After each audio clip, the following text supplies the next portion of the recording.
मित्रों, जय श्री राम, राधे राधे। मित्रों, मिथिला नगर में जब स्वयंवर का आयोजन किया गया तो उस स्वयंवर में बहुत बड़े बड़े राजा महाराजा वीर छत्री उस धनुष को उठाने के लिए वहाँ उपस्थित हुए। अरे धनुष उठाने की तो बात छोड़ो, उस धनुष को वो सब राजा महाराजा तिल भर भी हिला नहीं सके। संयोगवश उसी यज्ञशाला में श्री राम और लक्ष्मण भी अपने गुरु विश्वामित्र जी के साथ उपस्थित थे।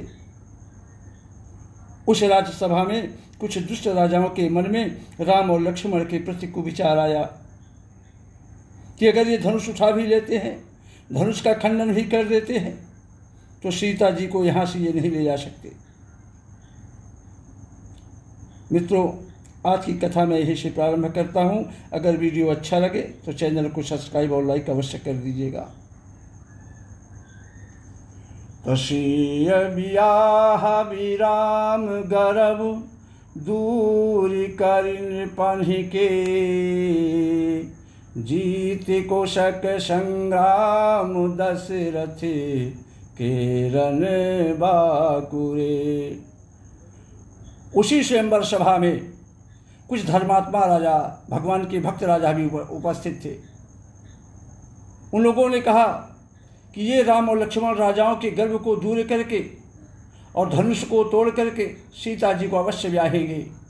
और रही युद्ध की बात, तो सो महाराज दशरथ के रण में ये बांके पुत्रों को युद्ध में तो जीत ही कौन सकता है। तो व्यर्थ मरहु जनी गाल बजाई, अमन मोद कन्ही की भूखे भुताई, सिख हमारी सुनी परम पुनीता, अजगदम्बा जानहु जिय सीता। अरे गाल बजाकर व्यर्थी मत मरो, मन के लड्डुओं से भी कहीं भूख मिटती है क्या। हमारी परम पवित्र निष्कपट सीख को सुनकर सीता जी को अपने जी में साक्षात जगत जननी समझो। उन्हें पत्नी रूप में पाने की आशा एवं लालसा को छोड़ दो और रघुनाथ जी को जगत का पिता समझकर विचार कर नेत्र भर कर उनकी छवि को देख उनके दर्शन कर लो। ऐसा अवसर बार बार नहीं मिलेगा। सुंदर सुख देने वाले और समस्त गुणों की राशि ये दोनों भाई शिव जी के हृदय में बसने वाले हैं। स्वयं शिव जी भी जिन्हें सदा हृदय में छिपाए रखते हैं, वे तुम्हारे नेत्रों के सामने आज आए हुए हैं। समीप आए हुए भगवत दर्शन रूप अमृत के समुद्र को छोड़कर तुम जगत जननी जानकी को पत्नी रूप में पाने की दुराशा रूप मिथ्या मृगजल को देखकर दौड़ कर क्यों मरते हो। करहु जाई जा कहु जुई भावा, हम तो आज जन्म फल पावा। जिसको जो अच्छा लगे वही जाकर करो। हमने तो श्री रामचंद्र जी के दर्शन करके आज जन्म लेने का अपना फल पा लिया, जीवन और जन्म को सफल कर लिया है। तो ऐसे कही भले भूपे अनुरागे, और रूपे अनूप बिलोकन लागे, देखहि सुर नभो चढ़े विमाना, अबर सही सुमन करहि कलगाना। ऐसा कहकर वो धर्मात्मा राजा, वो भगवान के जो भक्त हरिभक्त थे राजा लोग, प्रेम मग्न होकर श्री राम जी का अनुपम रूप देखने लगे।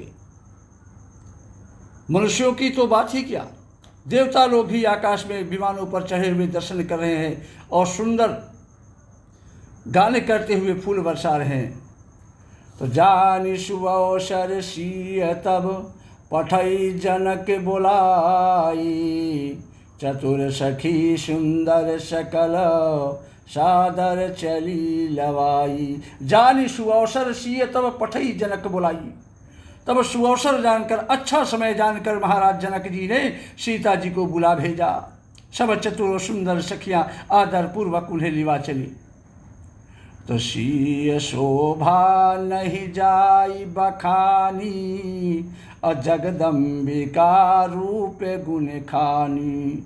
उपमा सकल मोहि लघु लागी, अप्राकृत नारी अंग अनुरागी। रूप और गुणों की खान जगत जननी जानकी जी की शोभा का वर्णन नहीं हो सकता, उनकी सुंदरता का कोई वर्णन नहीं कर सकता। उनके लिए तो मुझे सब उपमाएं तुच्छ लगती हैं, क्योंकि वे लौकिक स्त्रियों के अंगों से अनुराग रखने वाली हैं, अर्थात वे जगत की स्त्रियों के अंगों को दी जाती हैं।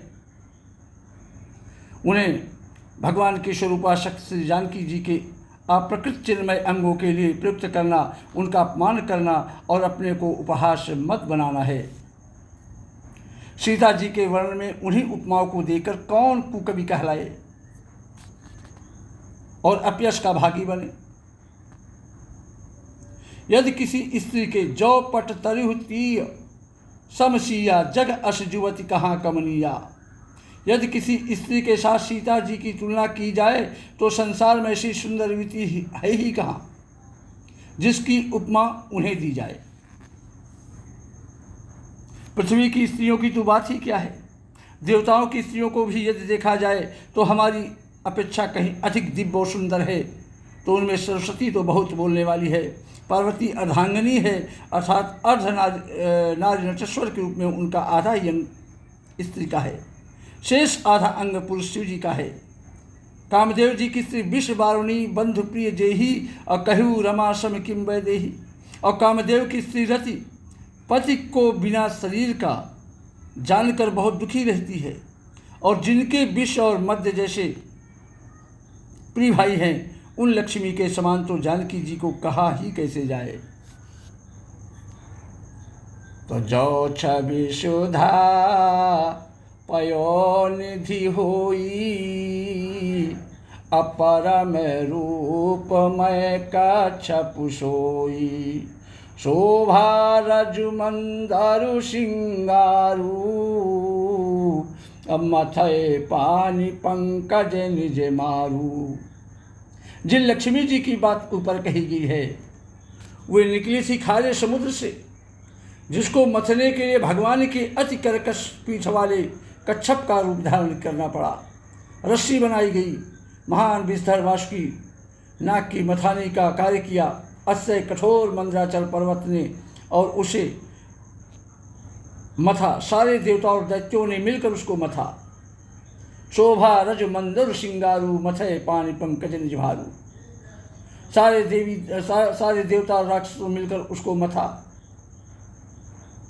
जिन लक्ष्मी को अक्षय शोभा की खान और अनुपम सुंदरी कहते हैं, उनको प्रकट करने में हेतु बने थे भगवान।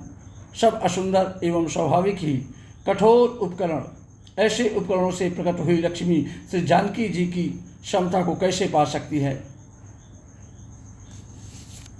यह विधि उपजय लक्ष्य जब सुंदरता सुख मूल, तदपि सकोच समेत कवि कहसीय समतूल। यह विधि उपजय लक्ष्य जब सुंदरता सुख मूल।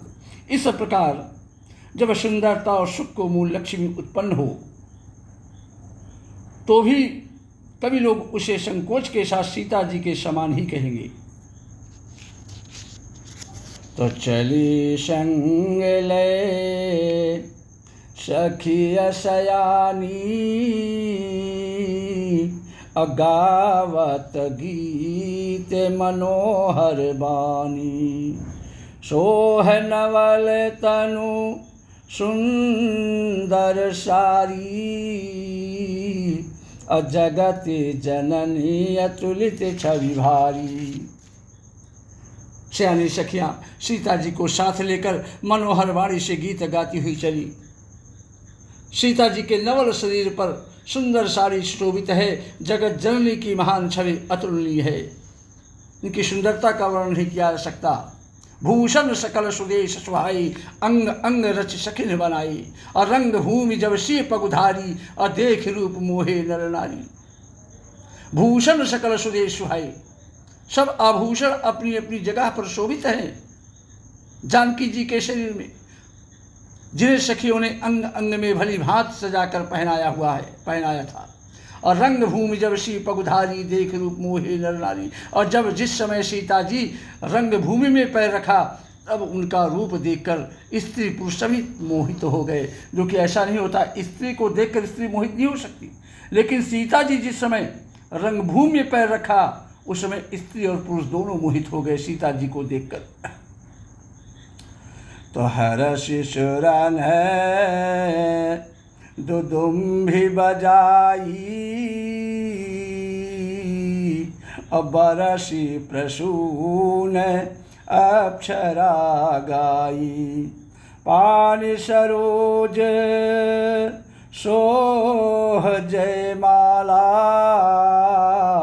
अवचट चितय सकल भूवाला। देवताओं ने हर्षित होकर प्रसन्न होकर नगाड़े बजाने लगे और पुष्प वर्षा कर अप्सराएं गाने लगी। पानी सरोज सोह जयमाला, अवचट चितय सकल भूवाला। सीता जी के कर कमलों में जयमाला सुशोभित है। सब राजा चकित होकर अचानक उनकी ओर देखने लगे। असीय चकित चित राम ही चाहा, अभय मोह वश सब नर नाहा। सीता जी चकित चित्त से श्री राम जी को देखने लगी, तब सब राजा लोग मोह के वशीभूत हो गए।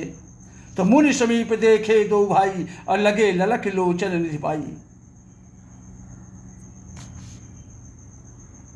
तब सब राजा लोग मोह के वशीभूत हो गए। सीता जी ने मुनि के पास बैठे हुए दोनों भाइयों के देखा तो उनके नेत्र अपना खजाना पाकर ललचा कर रह गया। श्री राम जी में जा लगे उनका नेत्र, उनका मन स्थिर हो गए। श्री राम जय राम जय जय राम, श्री राम जय राम जय जय राम। जय श्री राम। राधे राधे।